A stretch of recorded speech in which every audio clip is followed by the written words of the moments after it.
Halo Gan, jumpa lagi dengan saya Diko di Sawan Sayangi Hewan. Buat Agan yang pengen melihara musang, sudah nentuin mau melihara musang yang besar atau yang masih kecil? Nah, kalau buat saya sih, misalnya Agan baru pertama kali melihara, ya sebaiknya melihara musang baby karena lebih mudah untuk menjinakkannya.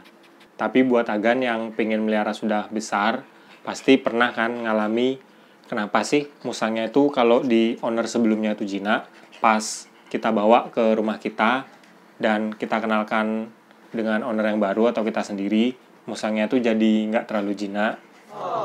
Nah, kali ini saya ingin membahas itu Gan, gimana sih cara mengenalkan atau menjinakkan musang dengan owner yang baru. Biar Agan yang sudah kadung beli musang yang sudah besar nggak nyesel ya, kenapa sih musang saya nggak jinak. Padahal mereka perlu kayak proses adaptasi di owner yang baru Gan. Oke, nggak usah lama lagi, ayo kita bahas tentang gimana sih cara mengenalkan musang ke owner yang baru biar mereka itu bisa sama jinaknya pas kita pelihara bersama saya dan juga si Bim Bim.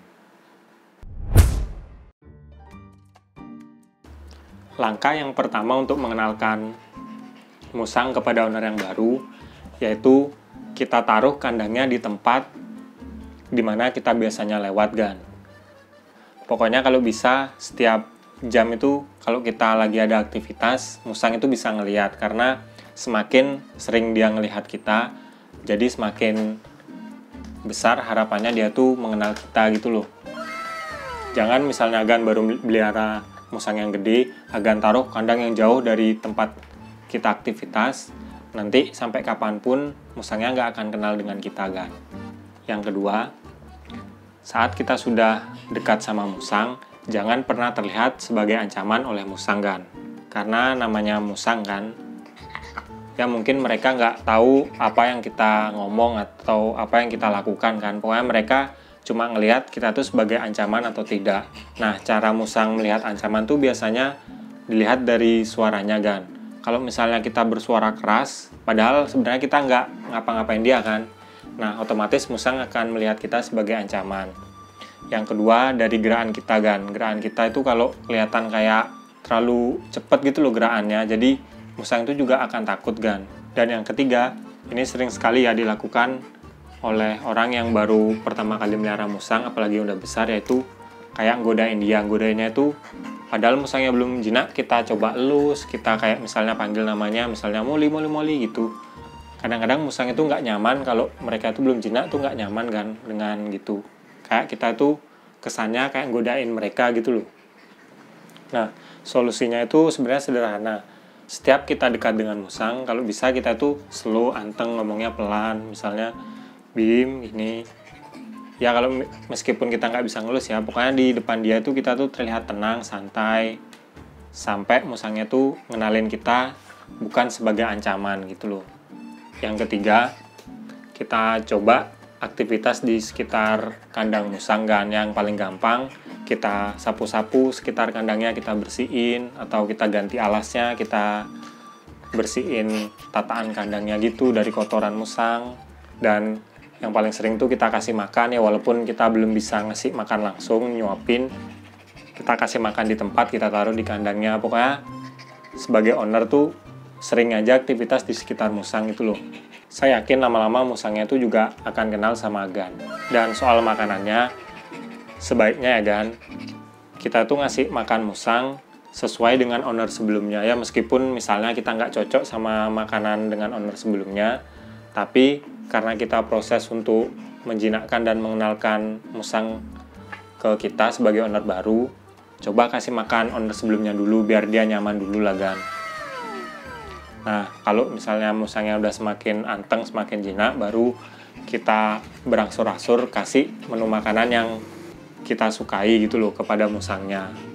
Ya kayak contohnya misalnya di musang sebelumnya mereka itu makannya nasi sama telur, kita tuh lebih suka ngasih makan musang itu kepala ayam gitu misalnya. Ya udah kita kasih nasi telur dulu Gan selama beberapa minggu gitu. Setelah musangnya semakin jinak baru pelan-pelan, misalnya Senin itu kita kasih nasi telur kesukaan dia di owner sebelumnya, hari Selasa baru kita kasih kepala ayam gitu, hari Rebo nasi telur lagi, pokoknya selang-seling sampai akhirnya takarannya tuh setiap hari kita kasih kepala ayam itu misalnya kan. Tapi ya sebaiknya kita kasih makan musang itu bervariasi lah biar musangnya lebih sehat. Yang keempat, kalau misalnya selama kita lakuin 3 tips tadi musangnya itu semakin anteng, maksudnya anteng tuh gini loh kan. Kadang kalau musang yang belum jinak, misalnya kandangnya kan di sebelah sini, kita deketin sebelah sini, pasti musangnya itu akan kabur ke arah berlawanan gitu loh, karena dia pengen kabur. Tapi kalau musang yang sudah jinak itu biasanya kita diem di sini, kandangnya di sini, musangnya santai aja kan. Malah kadang tuh deketin kita kayak gini tuh loh. Kalau udah musangnya tuh nggak kabur lagi, berarti musangnya tuh udah kenal sama kita. Sekarang cuma tugas kita untuk gimana caranya biar menjinakkan musang. Yaitu dengan cara kalau ngasih makan, sekarang Agan coba ngasih makan tuh langsung disuapin gitu.